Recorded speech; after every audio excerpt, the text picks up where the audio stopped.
died in prison, and when his body was returned to them for burial, his heart was missing.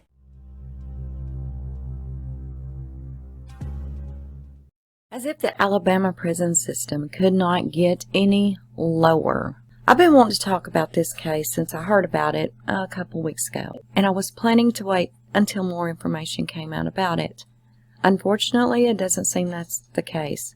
Nothing new has come out except the family is now filing a lawsuit, as they should. Now, according to the court filing, Dotson's body was highly decomposed when it arrived at the funeral home. The family could not have an open casket. Okay, as most of you know, I am from Alabama, and where this happened, again, not very far from me. And no, I don't know this guy. I do not know Brandon Dotson. However, if his family happens to hear this or see this, my condolences, and if you need any help, make sure and hit me up. Maybe I can help you professionally and legally. Now, with that said, Brandon Dotson, 43 years old, was found dead in his bed in a cell at the Ventress Correctional Facility in Alabama. Brandon was being considered for parole November the 16th, which ironically is the day he passed away, according to prison staff. However, his family really doesn't know when he passed away. 43-year-old Brandon Dotson was found dead in mid-November in the Ventress Correctional Facility in Barber County. It was the same day he was supposed to be considered for parole after serving 19 years on a burglary conviction and parole violation in Lawrence County. Now, I've looked into this case as much as I can, as much that is publicly available, and there's not very many talking about it. There's just some, articles everywhere, of course. But they all basically say the same thing, right? Because that's how it goes.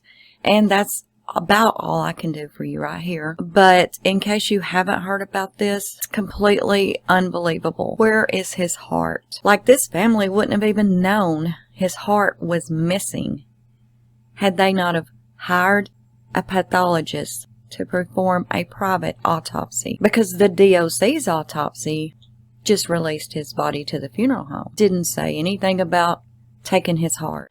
The lawsuit says Dotson's body was not released to the family until 5 days after his death, and when the family conducted its own independent autopsy, Dotson's body was missing his heart. Where was his heart taken? Was it during the DOC autopsy? Or was it at the prison? And why was it taken? And why was his family not told? And why did they hold his body for 5 damn days before they would release it to his family? Because they were literally begging for days for his body to be released so he could have a funeral. They wanted an open casket funeral, of course. Didn't happen. His body was so badly decomposed. His brother even said on a scale from 1 to 10, his decomposition was an 8. Bad. Now, I've looked into this, and I'm just going to let you hear the gist of the story real quick, and then some things I've found. Brandon's story deserves to be heard, and him and his family deserve justice. The family is suing the Alabama Department of Corrections and several officials.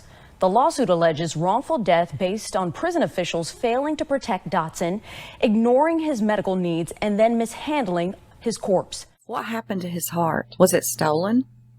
Obviously it was, but what did they do with it? Did they sell it? Did they sell it to the highest bidder on the black market? Just curious. Whose chest is Brandon's heart in now? Because the University of Alabama, who is notorious for being given Alabama inmate organs to practice on in medical school, says they had nothing to do with this. His body was returned to the family nearly a week later, severely decomposed. An autopsy paid for by the family later revealed that the heart was missing. The family is suing for wrongful death, violation of constitutional rights, fraud, negligence, and mishandling of a corpse. They did not receive his heart. They did not do his autopsy. Help me get his story out. His story deserves to be heard. Okay, let's listen to this. When Brandon Dotson was found dead in an Alabama prison in mid-November, his mother, Audrey South, immediately requested that his body be returned to his family. The Alabama Department of Corrections told her that it needed to perform an autopsy on Dotson first, according to a newly filed lawsuit. But when Dotson's body arrived at a funeral home 5 days later, it was severely decomposed. They were forced to abandon plans for an open casket funeral. The family also hired an independent pathologist who came to an even more disturbing discovery. Dotson's heart was missing. To learn that the body was disrespected in such a way, it's just unimaginable, Lauren Ferrano, an attorney for Dotson's family, said in an interview. At every stage, when a family member goes through a DOC death, they are disrespected, they are dismissed, they are seen as an inconvenience when they are just trying to get basic information about what happened to their loved one. These are people's sons and husbands and fathers and daughters, and DOC they treat them as subhuman. In a lawsuit filed Thursday, South and Audrey Dotson, Dotson's daughter, alleged that the Alabama Department of Corrections had removed and retained Dotson's heart during the autopsy without the family's consent. Attorneys for the Alabama Department of Corrections and the Alabama Department of Forensic Sciences, which conducts autopsies for the Department of Corrections, declined to comment. The Department of Corrections, which also declined to comment, said in a statement following Dotson's death that the 43-year-old had been found unresponsive in his cell. Dotson was serving time for a burglary, according to the department. He was transported to the healthcare unit where medical staff conducted life-saving measures. Unfortunately, Dotson was not able to be resuscitated, and he was pronounced deceased by the attending physician. Dotson's family's lawsuit alleges that the Alabama Department of Corrections and Ventress Correctional Facility staff not only mishandled his body, but were also negligent at the time of Dotson's death. He had feared for his safety and was the target of violence by another inmate while he served his sentence at Ventress Correctional Facility in southeast Alabama. Dotson was allegedly housed in a dormitory that was understaffed and overcrowded. Ventress staff were aware of issues of overcrowding and violence in the prison, but did not address them before Dotson's death.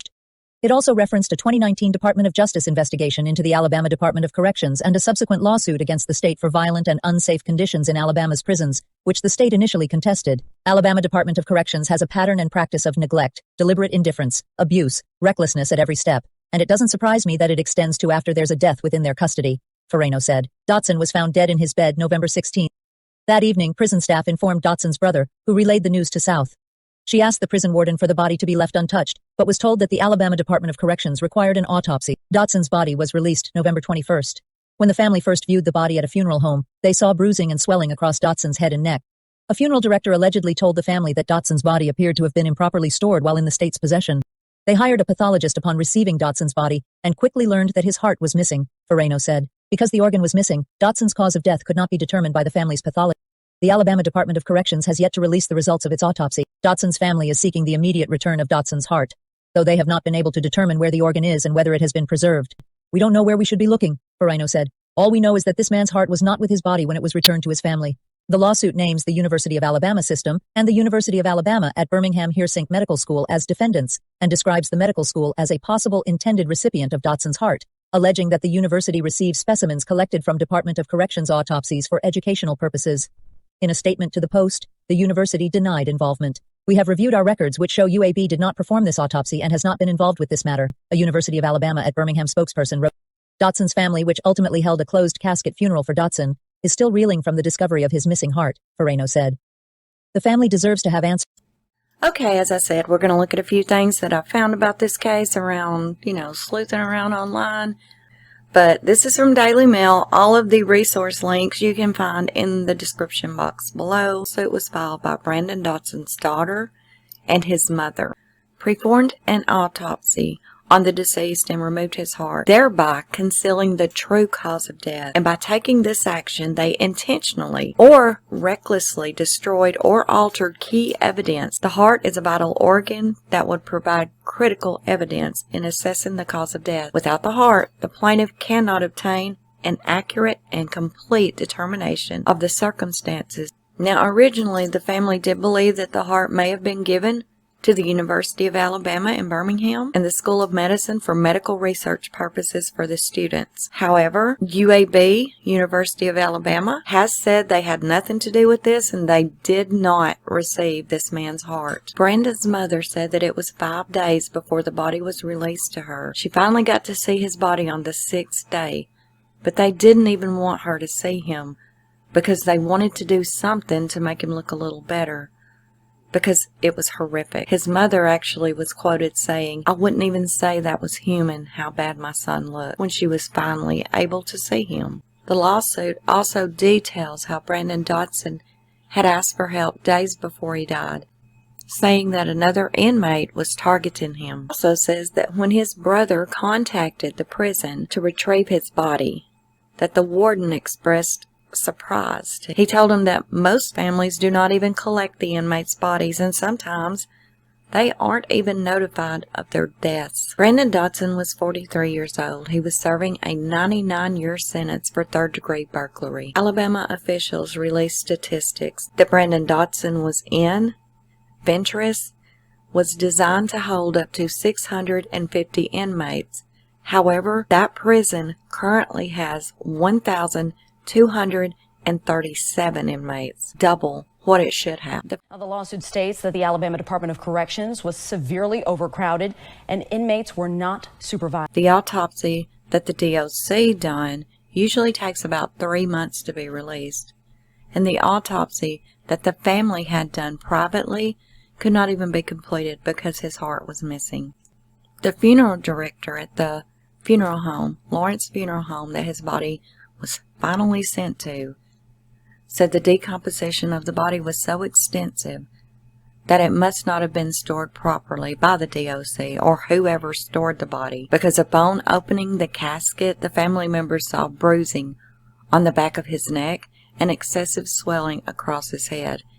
The stench of his body was overwhelming, and as a result, the family decided to have a closed casket funeral. They had his funeral on November the 25th. It goes on to say that he was a victim of gang violence and he was in segregated housing due to being targeted for violence by another inmate. But DOC officers returned him to general population.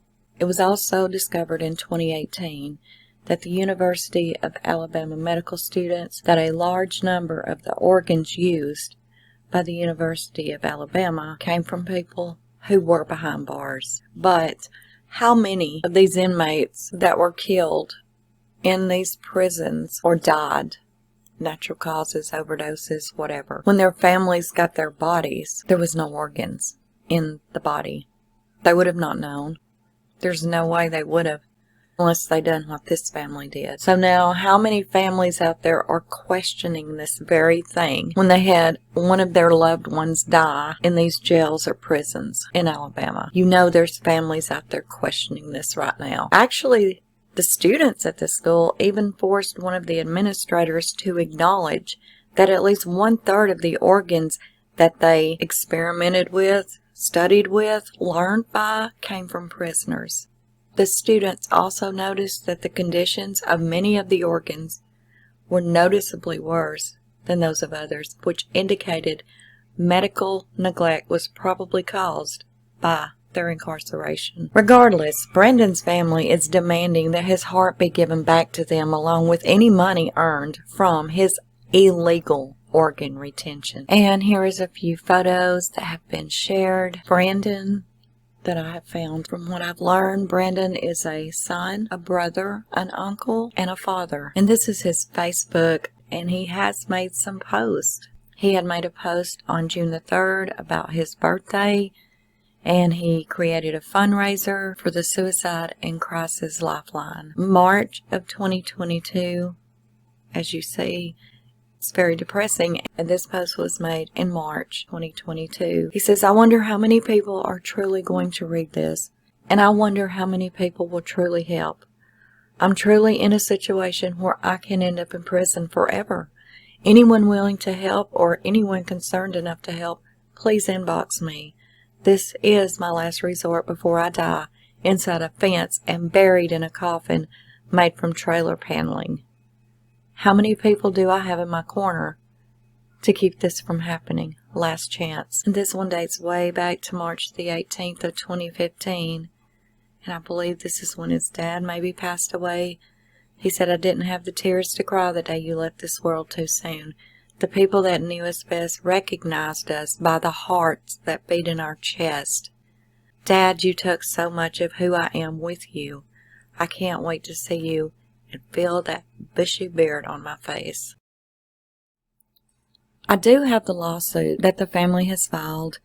If any of you are interested in seeing the lawsuit, hearing the lawsuit, I'm going to have it in the very next video because there's a lot said in it, and I'm going to continue to follow this case as much as publicly possible because this should have never happened. The Alabama prison system is horrific, and it's about damn time something's done. Thank you all so much for listening, and until next time, This is Unjustified. Thank you so much for watching, and do not forget to subscribe, like, share, and leave us a comment below on your thoughts of this video. And until next time, this is Unjustified.